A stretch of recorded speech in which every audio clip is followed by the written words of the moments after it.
finally had time to sit down and watch the newest episode of Skeleton Crew, so it is once again time to talk about thoughts and theories. Of course, spoiler warning for everything we're about to talk about. If you have not watched episode 5 or anything before that of Skeleton Crew, save this video and come back when you're done. Possibly the most important thing to me about this episode is the fact that we saw 4 different Ithorians. If you'll just indulge me for 1 second. Probably my most obscure favorite Star Wars thing is the Ithorian race, and we see them quite often in the background of things. I think that they're adorable and very silly, and I love them. I have been keeping a tally of how many we see per episode, and right now we're up to 9, and 4 of those are from this most recent episode. Love and sincere thanks to the writers, producers, directors of this series. We never get to see these little guys in that volume all at the same time,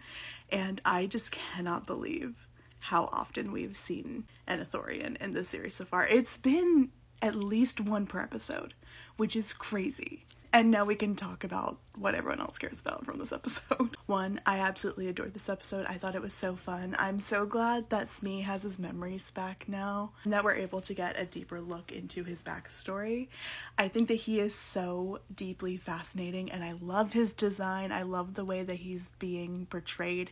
I think the actor did an amazing job with him. I loved all of the creatures that we saw in this episode. Again, amazing job. This planet was so silly and fun and just encompassed everything that I love so much about this series so far. This one again kind of solidified that KB is my favorite of the kids.